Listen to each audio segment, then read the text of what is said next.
The 12 Chairs by Ilf and Petrov. Chapter 4. The Muse of Travel. An hour before the evening mail train was due in, Father Theodore, dressed in a short coat which came just below the knee and carrying a wicker basket, stood in line in front of the booking office and kept looking apprehensively at the station entrance. He was afraid that in spite of his insistence his wife might come to see him off, and then Prusus, the stall owner, who was sitting in the buffet treating the income tax collector to a glass of beer, would immediately recognize him. Father Theodore stared with shame and surprise at his striped trousers, now exposed to the view of the entire laity. The process of boarding a train without reserved seats took its normal and scandalous course. Staggering under the weight of enormous sacks, passengers ran from the front of the train to the back and then to the front again. Father Theodore followed them in a daze. Like everyone else, he spoke to the conductors in an ingratiating tone. Like everyone else, he was afraid he had been given the wrong ticket, and it was only when he was finally allowed into a coach that his customary calm returned and he even became happy.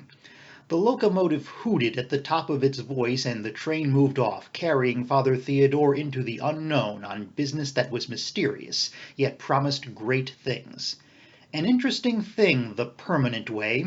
Once he gets onto it, the most ordinary man in the street feels a certain animation in himself, and soon turns into a passenger, a consignee, or simply a troublemaker without a ticket, who makes life difficult for the teams of conductors and platform ticket inspectors. The moment a passenger approaches the right-of-way, which he amateurishly calls a railway station, his life is completely changed. He is immediately surrounded by predatory porters with white aprons and nickel badges on their chests, and his luggage is obsequiously picked up. From that moment, the citizen is no longer his own master.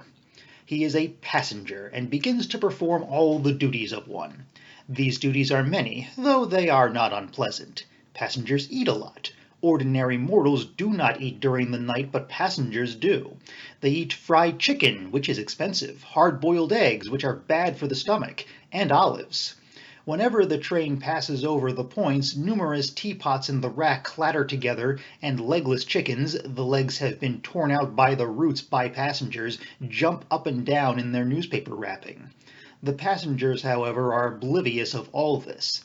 They tell each other jokes.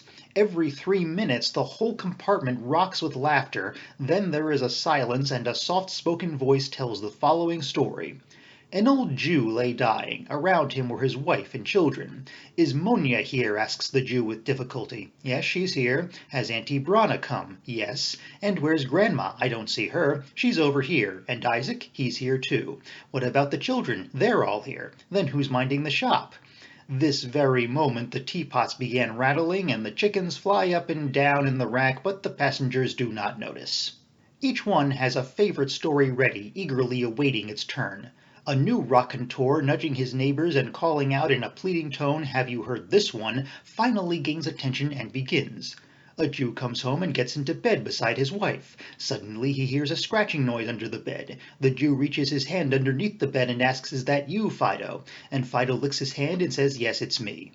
The passengers collapse with laughter. A dark night cloaks the countryside. Restless sparks fly from the funnel, and the slim signals in their luminous green spectacles flash snootily past, staring above the train. An interesting thing, the right-of-way. Long heavy trains race to all parts of the country. The way is open at every point. Green lights can be seen everywhere. The track is clear. The Polar Express goes up to Murmansk. The Ki draws out of Kursk station bound for Tiflis, arching its back over the points. The Far Eastern Courier rounds Lake Baikal and approaches the Pacific at full speed. The Muse of Travel is calling. She has already plucked Father Theodore from his quiet regional cloister and cast him into some unknown province.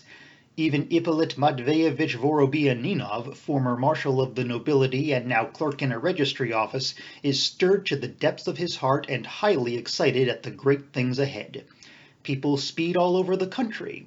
Some of them are looking for scintillating brides thousands of miles away, while others in pursuit of treasure leave their jobs in the post office and rush off like schoolboys to Aldan. Others simply sit at home, tenderly stroking an imminent hernia and reading the works of Count Salius, bought for 5 kopecks instead of a rouble.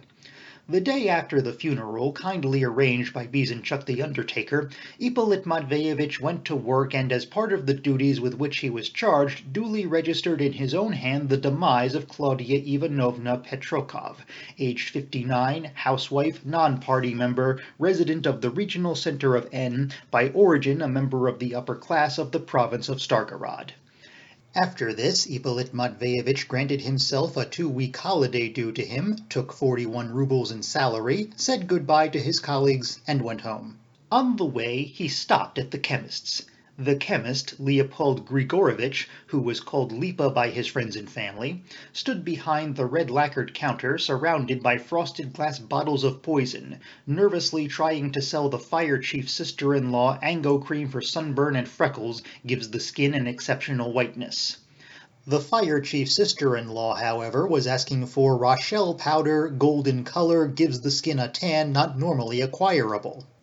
The chemist had only the Yango cream in stock, and the battle between these two very different cosmetics raged for half an hour. Lipa won in the end and sold the fire chief's sister-in-law some lipstick and a bugavar, which is a device similar in principle to the samovar, except that it looks like a watering can and catches bugs. "What can I get you?" "Something for the hair. To make it grow, to remove it, or to dye it?" "Not to make it grow," said Ippolit Matveyevich, "to dye it."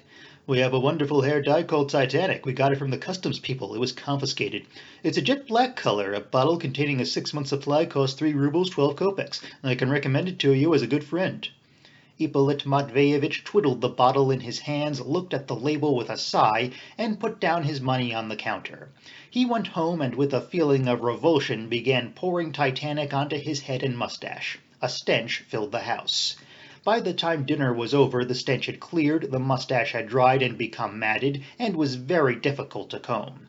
The jet black color turned out to have a greenish tint, but there was no time for a second try. Taking from his mother-in-law's jewel box a list of the gems found the night before, Ippolit Matveyevich counted up his cash in hand, locked the house, put the key in his back pocket, and took the No. 7 express to Stargorod.